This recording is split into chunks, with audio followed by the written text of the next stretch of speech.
Now this is example 4 where we are told to verify each of the given identities, but particularly we are tasked with converting any of the expressions given to sines and cosines, as the example's title says. So that's going to be the main purpose we're going to keep in mind here.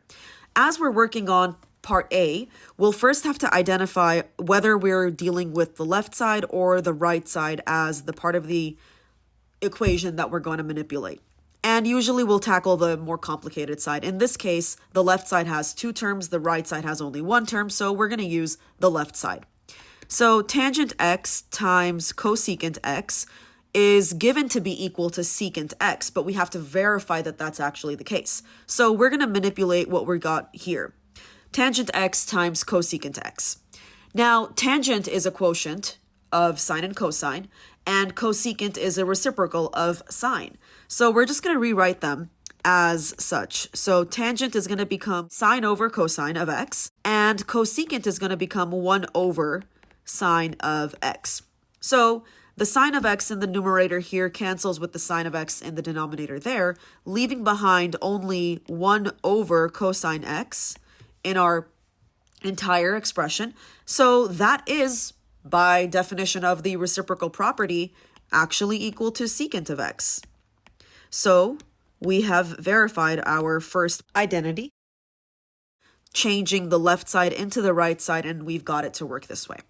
Now we're going to take a look at part B, where the equation we're given is tangent of x plus the cotangent of x is equal to the product of the secant of x times the cosecant of x.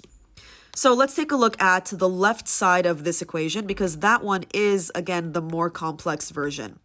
So we're going to verify that identity by manipulating the left side of our equation.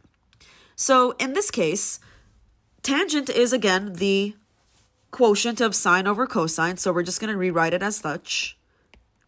And we're also going to relate the cotangent as the quotient of cosine over sine.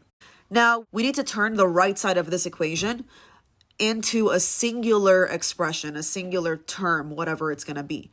So we're going to have to combine these two fractions by finding a least common denominator, which in this case is going to be the combination, the product of cosine x times sine x. And when we combine it this way, we have to multiply sine x by sine x, because that was the term missing from this denominator when we compare it to the new one we have here.